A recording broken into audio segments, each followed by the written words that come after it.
falar um pouquinho da rejeição, Toledo? Porque os dois institutos trazem o Bolsonaro com 50% de rejeição e o Lula 46%. Né? Parece pouca coisa, agora numa eleição em que 94%, segundo o Datafolha, já afirmam que tem o voto totalmente decidido, que tem pouca margem para mudar, quem está com a rejeição maior, que é o Bolsonaro, no caso, está em desvantagem e vai ter dificuldade para virar, né? Não vai conseguir virar desse jeito. Então, 50%, né? Me leva a crer que fica muito difícil mesmo, porque convencer de hoje para amanhã pelo menos 1%, ou mais, né? No caso aqui, pelo menos 2% a deixarem de rejeitar o Bolsonaro e 2% passarem a rejeitar o Lula, para eles empatarem em rejeição num período de menos de 24 horas. A missão não é impossível, mas é uma missão difícil, não é uma coisa simples, não, né? O que eu acho que assim, volto a repetir, olhando todos os números, olhando esses movimentos regionais, me parece aquela coisa que eu já disse. A eleição, o Lula é favorito, continua favorito. Acho que vai ser uma apuração eletrizante, porque o Bolsonaro vai sair na frente, porque ele vai melhor no Sul, vai melhor no Sudeste, e à medida que forem entrando os dados do Nordeste, a diferença entre eles vai diminuir e, mantida essa tendência, o Lula vai ultrapassar, mas isso tende a acontecer algumas horas depois do início da apuração. A gente viu isso no primeiro turno, né? O Bolsonaro ficou liderando durante um tempo, vieram as parciais do TSE e aí o Lula virou. E em 2014 aconteceu a mesma coisa entre a Dilma e o Aécio. Então tem que pegar e ter sangue frio aí para acompanhar a apuração.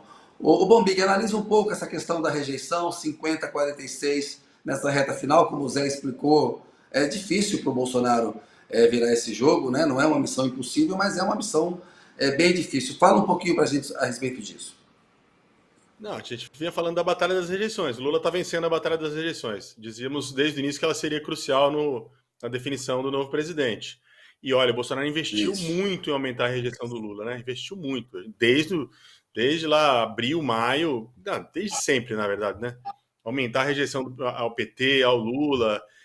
Pelo jeito, os números mostram que ou a rejeição do Bolsonaro é algo tão grande que não precisava nem do Lula ter colocado na campanha, ou dá para se afirmar que a campanha do Lula foi mais eficiente em trabalhar a rejeição do Bolsonaro e aumentar a rejeição do Bolsonaro. Aliás, você se lembra, você ouvia isso de muita gente, eu também, que quando começasse a campanha, o PT se lembraria da omissão na pandemia, da crise econômica, do descaso do presidente, do oxigênio em Manaus, da questão amazônica, né, do desmatamento, que tudo isso apareceria e seria colocado na campanha. Não deu outra. Quando a campanha começou para valer, o PT levou isso para a televisão, levou isso para redes sociais, uma ajuda muito grande aí do Janones, que estruturou um pouco mais e soube trabalhar esses dados, e fez diferença. O PT está vencendo, o Lula está vencendo nesse momento a batalha das rejeições contra o Bolsonaro, e pode ser, tudo indica que será decisivo na escolha do novo presidente.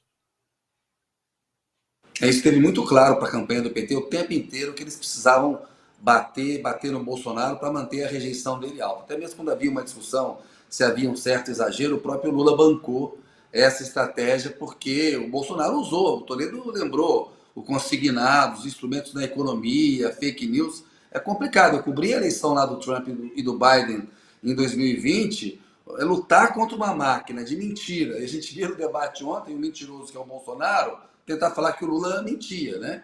Enfim, não tem compromisso nenhum com a verdade. E, no caso do Bolsonaro, um uso da máquina deslavado. Então, essa distância está curta agora, ou seja, é uma campanha. A gente cobre a eleição, eu cubro política há 30 anos. Eu nunca vi uma eleição presidencial na qual a máquina federal trabalhou tanto a favor de um candidato, né? E legalmente as instituições ali, ainda bem que o TSE, de alguma maneira, com o Alexandre de Moraes, que é o homem certo, no lugar certo, na hora certa, que conseguiram fazer algum fogo de resistência, porque é muito difícil você lutar contra a mentira como arma política. E aí a estratégia de manter a rejeição do Bolsonaro alta, ela foi uma constante dentro lá do PT. Ô, Deise, fala um pouquinho para a gente a respeito disso, dessa questão da guerra de rejeições. O Zé, você levantou a mão, você quer falar também, né? Mas Não, deixa a Deise Deise. falando, por favor. Eu já Então, falei deixa a Deise demais. falar. Não, então, Você nunca fala sabe demais, Zé. Quer falar, Zé? Não, pelo amor de Deus. Tá, então eu vou falar rapidinho aqui. O que eu acho que nessa questão das rejeições, assim, que pega muito, se a gente for parar para pensar, eu sempre gosto dessa questão do imagético, do simbólico, né?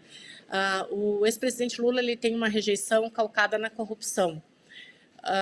E o presidente Jair Bolsonaro, ele pega no emotivo das pessoas. Então, é muito pesado tu ser chamado de genocida e responsabilizado pela morte de 600 mil pessoas, de 600 mil brasileiros.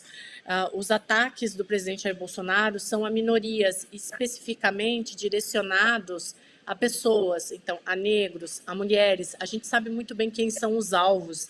Eles são muito determinados e eles são tangíveis, tu consegue ver, né? Tu consegue perceber o presidente Jair Bolsonaro atacando uma mulher, né? Tu consegue ver o que foi perder 600 mil pessoas numa pandemia com um presidente que mandava elas irem para a rua. A corrupção, ela não é tangível, né? Tu não pega a corrupção e tu não olha diretamente nos olhos dela como tu olha nos olhos de uma mulher, de um negro ou de alguém que perdeu um parente durante a pandemia. Então, essa rejeição muito alta do Bolsonaro, ela é muito anti-humana. É muito difícil tu mudar isso.